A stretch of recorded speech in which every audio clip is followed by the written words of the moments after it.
शिक्षा लेखनी परिवार के YouTube चैनल पर आप सभी BSTC एवं रीट के साथियों का स्वागत है। हम संस्कृत की क्लासेज शूट कर रहे थे। संस्कृत की हमने इससे पहले 3 क्लासेज अपलोड कर दी गई हैं। आज हमारी संस्कृत की चौथी क्लास है जिसमें हम प्रयत्नों पर चर्चा करेंगे। तो आज की क्लास में हम प्रयत्न पर चर्चा करते हैं कि प्रयत्न कितने प्रकार के होते हैं, उनमें फिर अलग से क्या डिवाइडेशन कर रखा है, उन सारी चीजों पर चर्चा करेंगे। तो हमारा जो आज का बिंदु है वो है प्रयत्न या फिर यत्न। बेसिकली होते क्या है प्रयत्न और यत्न? एक उच्चारण स्थान होते हैं, दूसरे होते हैं प्रयत्न। तो वर्णों के उच्चारण में जो आंतरिक रूप से प्रयास किए जाते हैं उन्हें प्रयत्न कहते हैं। अगर प्रयत्न की परिभाषा देखें हम तो वर्णों के उच्चारण में आंतरिक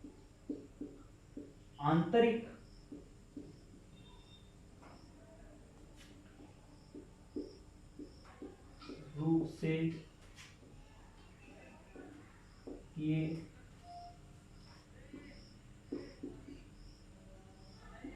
जाने वाले प्रयास प्रयत्न कहते हैं वर्णों के उच्चारण में आंतरिक रूप से किए जाने वाले प्रयासों को। संस्कृत व्याकरण में प्रयत्नों को या यत्नों को दो भागों में बांटा है। प्रयत्नों को यत्नों को। पहला भाग तो है अभ्यंतर प्रयत्न और दूसरा भाग है बाह्य प्रयत्न। ठीक, तो प्रयत्न कहते हैं किसे? वर्णों के उच्चारण में आंतरिक रूप से किए जाने वाले प्रयासों को प्रयत्न कहते हैं। संस्कृत व्याकरण में प्रयत्नों को दो भागों में बांट दिया, आंतरिक और बाह्य प्रयत्न। ठीक, आंतरिक और बाह्य। बीएसटीसी वालों के क्वेश्चन यहीं से पुटअप हो जाते हैं कि प्रयत्नों के कितने प्रकार बताए गए? 2 प्रकार। कौन कौन से? आभ्यंतर प्रयत्न, बाह्य प्रयत्न। अब आगे बात करें तो इन आभ्यंतर प्रयत्नों को बांटा गया है 5 भागों में और इन बाह्य प्रयत्नों को बांटा गया है 11 भागों में। अब अगर हम ले कि आभ्यंतर प्रयत्न 5 कौन कौन से हैं और बाह्य प्रयत्न 5 कौन कौन से हैं, तो जिनके बीएसटीसी में वर्ण विभाजन नहीं पूछता है इनके अंदर की बाह्य प्रयत्न में कौन कौन से वर्ण आएंगे, आभ्यंतर में कौन कौन से आएंगे, उनके केवल नाम पूछता है। तो पहले हम उस हिसाब से देख लेते हैं नाम किस प्रकार याद करें आप। तो आभ्यंतर प्रयत्न जो 5 प्रकार के होते हैं उनमें पहला होता है स्पष्ट, दूसरा है ईषत् स्पष्ट, तीसरा है ईषत् विवृत, चौथा है विवृत और पांचवा है संवृत। ठीक, तो 5 कौन कौन से भाग हो गए? स्पष्ट, ईषत् स्पष्ट, ईषत् विवृत, विवृत और संवृत। इनको याद कैसे रखना है? दो दो के जोड़े कर लो। स्पष्ट, ईषत् स्पष्ट, ईषत् विवृत, विवृत और पांचवा संवृत। तो ये तो आभ्यंतर प्रयत्न 5 हुए। बाह्य प्रयत्न 11 कौन कौन से? इनको हम बीएसटीसी की दृष्टि से पहले याद करने की दृष्टि से करेंगे कि कैसे इनको याद रखा जाए। तो बाह्य प्रयत्न जो 11 संवार, दूसरा है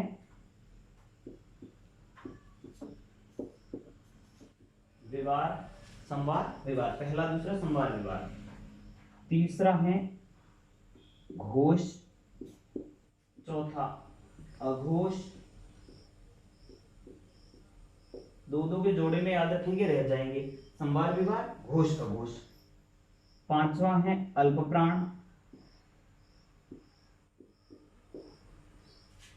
छठा महाप्राण, उसके बाद में 7वां नाद, 8वां श्वास, और 3 बच गए जो वो हैं नव्वा उदात्त, 10 नंबर अनुदात्त और 11 नंबर स्वरित। ये 11 हो गए हमारे बाह्य प्रयत्न। कौन कौन से? संवार विवार, घोष अघोष, अल्पप्राण महाप्राण, नाद श्वास, नाद श्वास और उदात्त अनुदात्त स्वरित। बीएसटीसी वालों के वर्ण विभाजन इनमें नहीं पूछता, फिर भी आप देख लेना कि वर्ण विभाजन कैसे किया गया है। तो 5 वो हुए आभ्यंतर प्रयत्न। कौन कौन से? स्पष्ट, ईशत स्पष्ट, ईशत विवृत, विवृत संवृत। बाह्य प्रयत्न हुए संवार विवार, घोष अघोष, अल्पप्राण महाप्राण, नाद श्वास, उदात्त अनुदात्त स्वरित। अब अगर हम बात करें कि इनमें वर्ण विभाजन, तो पहले हम आभ्यंतर प्रयत्नों में वर्ण विभाजन देख लेते हैं। आभ्यंतर प्रयत्नों में जो वर्ण विभाजन किया गया वो किस हिसाब से किया गया। हमें ना ही पहला दूसरा वर्ण करना है, ना ही तीसरा चौथा पांचवा वर्ण, कुछ भी नहीं करना। हमें बस माहेश्वर सूत्र याद है, वहां से हमें प्रत्याहार निर्माण की विधि याद है, तो हम अपने आप सारी चीजें कर लेंगे। तो स्पष्ट पर हम चलते हैं। स्पष्ट में रख लिए थे सारे स्पर्श वर्ण। तो स्पर्श वर्णों का आभ्यंतर प्रयत्न क्या है? स्पष्ट। स्पर्श वर्ण में कौन से आ गए हमारे? जो भी वर्गीय वर्ण है 25 वर्ण, क से लेके म तक क वर्ग के 5 वर्ण, च वर्ग के 5 वर्ण, उसके बाद त वर्ग के, प वर्ग के और ट वर्ग के 5 वर्गों के 5-5 वर्ण, यानी कि 25 वर्ण तो हमारे किसमें आ गए? स्पष्ट में। तो स्पष्ट में कौन से वर्ण आएंगे? स्पर्श वर्ण। अगर वर्गों का कोई भी वर्ण आता है तो वो हमारा किस प्रयत्न में जाएगा? स्पष्ट में। ईसत स्पष्ट की बात करें तो इसमें आ जाएंगे अंतस्थ वर्ण। अंतस्थ वर्ण, अंतस्थ वर्ण कौन से? हमने पढ़े थे अंतस्थ 4। कौन से? य, व और र, ल। तो अगर अंतस्थ वर्णों का बाह्य आभ्यंतर प्रयत्न पूछे हमसे तो हमारा क्या होगा? ईशत स्पष्ट। स्पर्श वर्णों का स्पष्ट, ईशत विवृत। ईशत विवृत में आएंगे सारे ऊष्म वर्ण, और ऊष्म वर्णों की संख्या कितनी है? 4। कौन कौन से? श, श, स और ह। तो ये चारों ऊष्म वर्ण किसमें आए? ईशत विवृत में। विवृत में आ जाएंगे सारे स्वर, जितने भी 9 स्वर हैं वो विवृत में आ गए। ठीक। तो अगर आभ्यंतर प्रयत्नों की बात करते हैं तो स्पष्ट में स्पर्श वर्ण कितने? 25, क से लेके म तक। ईशत स्पष्ट में अंतस्थ वर्ण कितने? 4, य, व, र और ल। ईशत विवृत में कितने? ऊष्म वर्ण कितने? 4। कौन कौन से? श, श, स और ह। विवृत में सारे स्वर आ गए 9, जो भी अच प्रत्याहार में वर्ण आते हैं। अब एक बच जाता है संवृत। इसमें आता है अ, एक स्वर आता है अ, और कहते हैं कि अ किस प्रकार आएगा? तो लौकिक प्रयोग की अवस्था में। लौकिक प्रयोग अवस्था में। बस ये अलग से थोड़ा सा ध्यान रखना है कि अ का प्रयोग, बाकी सारे स्वर विवृत में रहेंगे, लेकिन अ का विवृत में तो होगा, लेकिन समृद्ध में भी होगा। कब होगा? जब लौकिक प्रयोग की दशा आएगी। तो पूछ ले अगर कि अ का लौकिक प्रयोग अवस्था में कौन सा प्रयत्न होगा, तो हमारा होगा समृद्ध प्रयत्न। आभ्यंतर प्रयत्न 5 हो गए। कौन कौन से? स्पष्ट, ईशत स्पष्ट, ईशत विवृत, विवृत और समृद्ध। स्पष्ट में कौन से आ गए? स्पर्श वर्ण, क से लेके म तक 25। ईशत स्पष्ट में अंतस्थ वर्ण, य, व, र, ल। उसके बाद में ईशत विवृत में ऊष्म वर्ण आ गए सारे, उसमें कौन से आ गए? श, श, स, ह। और विवृत में स्वर आ गए, समृद्ध में अ आ गया, जो लौकिक प्रयोग अवस्था में आएगा। तो यहां तक हमारे आभ्यंतर प्रयत्नों की बात हो गई। अब हम बाह्य प्रयत्नों में वर्णों के विभाजन की बात करते हैं। याद करने की दृष्टि से हमें यह क्रम याद रखना है बाह्य प्रयत्नों में कि संवार के बाद विवार, घोष के बाद अघोष, अल्पप्राण, महाप्राण, नाद, श्वास, उदात्त, अनुदात्त और स्वरित। ऐसे हम बीएसटीसी में हमें याद करना होता है, उसमें हमें डिवाइडेशन देता है कि इनमें से कौन सा आभ्यंतर प्रयत्न नहीं है या फिर कौन सा बाह्य प्रयत्न नहीं है। 3 देगा, एक अलग देगा, तो हमें अलग करना होता है। लेकिन रीट में इनमें से वर्ण विभाजन पूछता है कि किसी वर्ण का कौन सा बाह्य प्रयत्न होगा, तो उस हिसाब से हम इनका देखते हैं बाह्य प्रयत्नों का। अगर आभ्यंतर प्रयत्नों वाला ये स्क्रीनशॉट ले लेना और इसको लिखना हो तो लिख लेना। ठीक।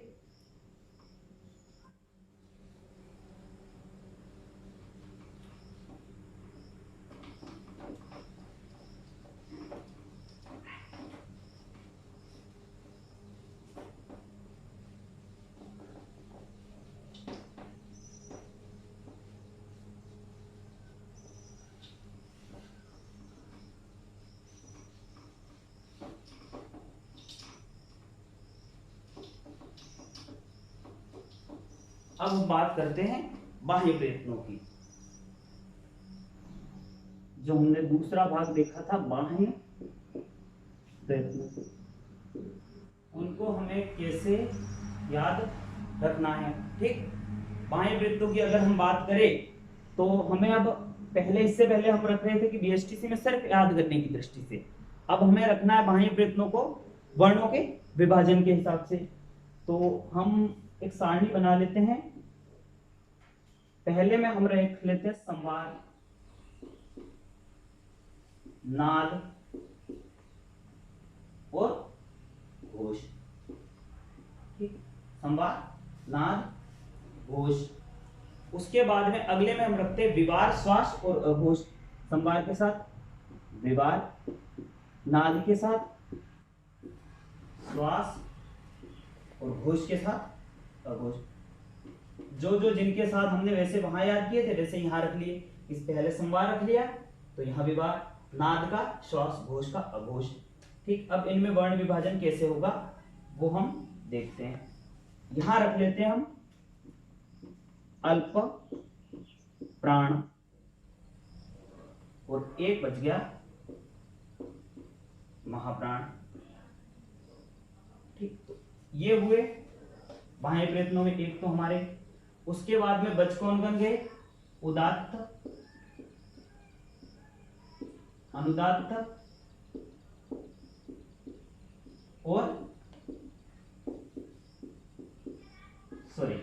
ठीक, बाह्य प्रयत्नों में अब वर्णों का विभाजन किस प्रकार करना वो हम देखते हैं। कि हमने रख लिया संवार, नाद, घोष, नीचे विवार, श्वास, अघोष, अल्पप्राण और महाप्राण अलग अलग कर लिए, उदात्त, अनुदात्त, स्वरित को कर लिया। अब इसमें हमें ना पहला वर्ण दूसरा वर्ण कुछ भी नहीं करना, हमें बस इसमें यह देखना है कि माहेश्वर सूत्रों के अनुसार प्रत्याहार कैसे सेट होते हैं। ठीक, अगर हम पहले की बात करें कि संवार और नाद और घोष, इसमें कौन से वर्ण आएंगे? हर्ष प्रत्याहार के वर्ण। कौन से? हर्ष प्रत्याहार। हर्ष प्रत्याहार कहां से शुरू होगा? हय वर्ट के ह से शुरू होके जब गणदश के श तक हर्ष प्रत्याहार कहलाएगा। तो अगर हम माहेश्वर सूत्रों से सीधे बात करें कि हय वर्ट के ह से शुरू होके हय वर्ट ल ण य म ग न म ज भ य ग ढ ध श ज ब ग ड द श। तो ये आ गए हमारे। तो इसमें हर्ष प्रत्याहार में अगर हम बात करें हय वर्ट के ह से लेके श तक के सारे वर्ण आएंगे। अब यही उसमें वो लिख देते हैं कि पांचवा, चौथा और तीसरा वर्ण। तो उस हिसाब से हमें सिर्फ हर्ष प्रत्याहार याद रखना। हर्ष प्रत्याहार में सारे वर्ण आ जाएंगे। ह भी आ जाएगा, य व र और ल, ये आगे। उसके बाद में ये पांचवे वर्ण आ गए सारे। जब गढ़ ध, ये चौथे वर्ण आ गए। और जब गढ़ ध, ये तीसरे। हम ऐसे याद करते हैं कि संवार, नाद, घोष में वर्ग के पांचवे, चौथे और तीसरे वर्ण आएंगे और उसके साथ हय वर ल आएगा। इस प्रकार नहीं करना, हमें बस हर्ष प्रत्याहार याद रखना। हर्ष प्रत्याहार हमारा ह से शुरू होगा और श तक चलेगा। ठीक, पहली बात ये हुई हर्ष प्रत्याहार। अब अगली अगर विवार, श्वास और अघोष की करें, वर्ण कैसे लिखने वो हमने समझ लिया कि ह य व र ल और य म ग ण न। प्रत्याहारों में अंतिम वर्ण को हम छोड़ते चलते हैं। जब ये को छोड़ दो, ग ढ ध, श को छोड़ दो, जब गढ़ ध और श को छोड़ दो। तो हर्ष प्रत्याहार के वर्ण किसमें आ गए? संवार, नाद और घोष में। आगे बात करें विवार, श्वास और अघोष, इसमें आ जाएंगे खर प्रत्याहार के वर्ण। किसके वर्ण? खर प्रत्याहार। इसमें हम देखते हैं कि पहला दूसरा वर्ण ये बताया जाता है। खर प्रत्याहार कहां से शुरू होगा? खप चट चट के ख से शुरू होगा और श से स र अंतिम र पर समाप्त होगा। जब गणदश के बाद हमारा वही सूत्र शुरू होता है, ख फ च ठ थ च ट त व क प य और श श स र, ये हो गए। तो अब विवार, श्वास, अघोष में कौन से वर्ण आएंगे? ख से लेके र तक। इनमें हम देख ले ख फ च ठ थ च ट त और क प व को छोड़ देना और श श स ये। तो अब हम लिखते हैं कि श श स के साथ पहला और दूसरा वर्ण, उसकी जगह अगर हमें खर प्रत्याहार सीधा याद हो तो माहेश्वर सूत्र याद है, खर प्रत्याहार याद है, तो अपन खर प्रत्याहार के वर्ण सीधे निकालेंगे। अगर वैसे देखें तो ये दूसरे दूसरे वर्ण च ट त और क प, ये पहले पहले वर्ण और श श स। तो खर प्रत्याहार के वर्ण किसमें आ जाएंगे, विभार, श्वास और अघोष। अगर इनको अलग से लिखना चाहो, मान लो हर्ष प्रत्याहार में हम लिखना चाहे तो हमारे वर्ण कौन से आएंगे, ह य व र और ल। उसके बाद में वर्ग के 5 4 और 3 इतने वर्ण आ जाएंगे। अगर खर प्रत्याहार में हम देखें तो एक तो अलग से कौन कौन से आ रहे, श श और स, और कौन से आ रहे, वर्ग के पहले और दूसरे। वर्ग की बात करें तो पहले और दूसरे, ये ऐसे याद रख सकते हो आप। लेकिन अगर खर प्रत्याहार और हर्ष प्रत्याहार सीधे याद है तो हम सीधे भी रख सकते हैं। अब हम बात करते हैं अल्प प्राण और महाप्राण, इनमें याद रखना पड़ेगा। अल्प प्राण में क्या आएगा, एक तो आपके अंतस्थ वर्ण आ जाएंगे। अंतस्थ हमने अभी पढ़े कौन से, य व र और ल। अल्प प्राण में अंतस्थ है, उसके बाद में वर्ग का पहला, किसी भी वर्ग का पहला, तीसरा और पांचवा, 1 3 5। तो अल्प प्राण में हमें क्या याद रखना, अंतस्थ 135। अगर हमने ये कर लिया अंतस्थ 135 मतलब अंतस्थ वर्ण 4 आ जाएंगे और 135 में 1 3 5 आ जाएंगे। महाप्राण की बात करें तो कौन से बच गए हमारे, एक तो ऊष्म वर्ण, ऊष्म, ऊष्म में कौन आ जाएगा, श श स और ह। और यहाँ कौन छूट गया, 1 3 5 आ गए तो 2 और 4 छूट गए। ठीक, तो ये सारे हलंत ही रहेंगे, 2 और 4 छूट गए तो ये आ गए 2 और 4 कौन से, वर्ग के दूसरा चौथा वर्ण। तो बात हुई अंतस्थ की, यह वर्ग के 1 3 5 किसमें आ जाएंगे, अल्प प्राण। महाप्राण में ऊष्म आ जाएंगे श श स और ह और दूसरा चौथा वर्ग का। तो इनकी बात हो गई हमारे। अब बच गए अनुदात, उदात, अनुदात, स्वरित। इनमें बस एक ही चीज ध्यान रखना कि सारे जो स्वर हैं हमारे वो किसमें आएंगे, उदात, अनुदात और स्वरित में। तो आभ्यंतर हो गए, बाह्य प्रयत्न हो गए। बाह्य प्रयत्नों में डिवाइडेशन किस प्रकार, संवार, नाद और घोष ले लिया, उसमें रख दिया हर्ष प्रत्याहार। बस संवार, नाद, घोष से हमें हर्ष प्रत्याहार याद रखना है। उसके बाद में विवार, श्वास और अघोष से हमें खर प्रत्याहार रखना है। अल्प प्राण से हमें अंतस्थ वर्ण और 135 1 3 5, और महाप्राण से हमें ऊष्म वर्ण और उसके साथ में 24 याद रखना है, दूसरा और चौथा वर्ण। उदात, अनुदात, स्वरित में स्वर। तो ये हमारे प्रयत्नों की एक छोटी सी क्लास थी जिसमें हमने प्रयत्नों पर चर्चा कर ली कि प्रयत्न क्या होते हैं। वर्णों के उच्चारण में जो आंतरिक प्रयास होते हैं उन्हें प्रयत्न कहते हैं। पहली बार प्रयत्नों को 2 भागों में बांट दिया, कौन कौन से, आभ्यंतर, बाह्य प्रयत्न। आभ्यंतर प्रयत्न कितने प्रकार के, 5 प्रकार के, कौन कौन से, स्पृष्ट, ईषद स्पृष्ट, ईषद विवृत, विवृत और समृत। स्पृष्ट में कौन से वर्ण आएंगे, स्पर्श वर्ण 25। ईषद स्पृष्ट में अंतस्थ वर्ण य व र ल। ईषद विवृत में ऊष्म वर्ण श श स ह, और विवृत में सारे स्वर, और समृद्ध में रस्व आ जाएगा लौकिक प्रयोग अवस्था में। उसके बाद उधर हमने देख लिया बाह्य प्रयत्न में संवार, विवार, घोष, अघोष, अल्प प्राण, महाप्राण, नाद, श्वास और उदात, अनुदात, स्वरित। और उसके बाद में बाह्य प्रयत्नों में किस प्रकार वर्ण विभाजन, वो भी हमने विस्तार से देख लिया। तो आज की क्लास जो हमारी थी वो प्रयत्नों पर थी, इतनी सी क्लास होगी। और आपको अगर वीडियो पसंद आए तो वीडियो को शेयर करना, लाइक करना, कमेंट करना और हमारे चैनल को सब्सक्राइब करना और आगे से आगे शेयर करते रहना।